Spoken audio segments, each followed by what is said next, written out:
Good morning! Dito na naman ako sa aking favorite place. Ang breakfast ko for today is nagluluto ako ng egg. Tapos meron akong bread. Mahaba to kanina, so kinat ko lang siya into two. Tapos meron dito Lady's Choice sandwich bread. Tapos tinagyan ko siya ng ketchup. Ewan ko kung bakit meron akong chili garlic oil dito. Kasi iniinit ko din yung chicken with rice. Kasi if ever na hindi ako maligayahan sa bread, kasi nga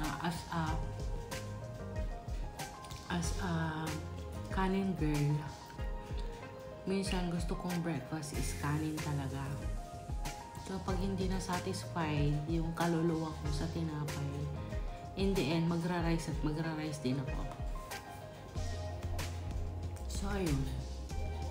Kailangan kong isatisfy yung sarili ko kasi para hindi ako kain ng kain. Kasi minsan, di ba, pansin nyo, pag hindi mo na kain yung gusto mo, kain ka ng kain, ganun din, napaparami din yung kinakain.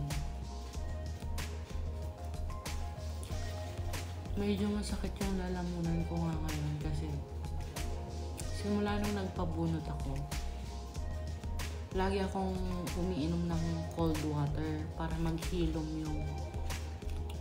yung bunot ko. And then nakasanayan ko na ulit uminom ng water na malamig.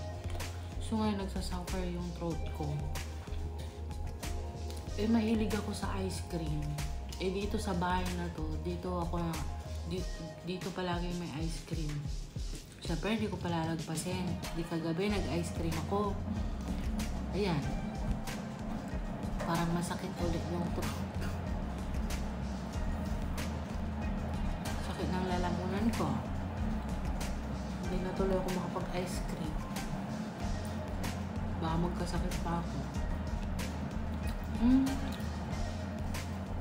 Ang ganda talaga ng light dito sa kitchen.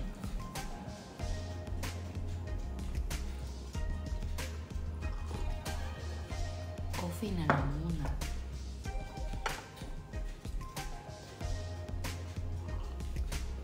Prepare ko na yung breakfast ni Lolo. So, meron siyang banana. Nilabas ko na yung bread niya kasi naka-frozen.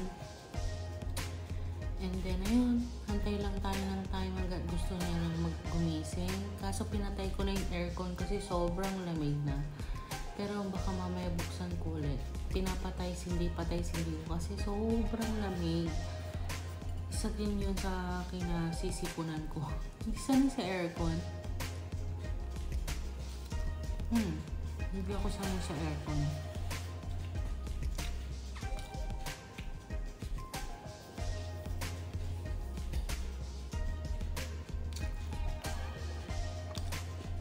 Ba't pagkagising ganda ng skin ko?